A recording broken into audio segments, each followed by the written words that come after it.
Барша қазақстандықтар көріп сақ болсын. Сәлеметсіздер ме, қымбатты көрермен, біздің арнамызға қош келдіңіз. Әлемде және Қазақстанда болып жатқан жаңалықтар ең біріншілерден болып біліңіз келсе, арнамызға жазылып лайк басын ұмытпаңыз. Алаяқтардың жаңа әдісі. Ұлттық банктің атынан хабарласып жатыр. Алаяқтар қазақстандықтардың қалтасын қағудың жаңа әдісіне көшкен. Енді пысықайлар тұрғындарға Ұлттық банктің атын жамылып хабарласатын болған. Ал қаржы нарығын реттеуші ұйым қызметкерлері жеке тұлғаларға қоңырау шалып SMS жібермейміз дейді. Алаяқ қытұрқы әрекетке бірден көшпейді екен. Әуелі телефон тұтқасын көтерген адамға коммуналдық қызметтің немесе ұялы байланыс операторы ретінде таныстырып, сим-картаңыздың қолдану мерзімі өтіп кетті деп алдайды. Құрығына ілінгеннен кейін абонентке сілтеме жіберіп, соған өткен адамның шотындағы немесе банк қосымшаларындағы ақшасын бір тиын қалдырмай сыпырып алады. Одан соң басқа нөмірден хабарласады.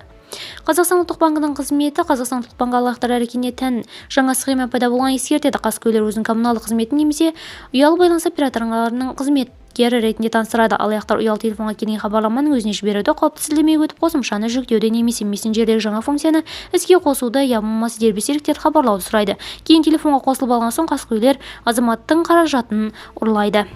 Видеомыз кеңінен таралу үшін лайк басып жақындарыңызға таратуды ұмытпаңыз. Алайда жақсылық тарату, оны жасаумен тең ұмытпайық.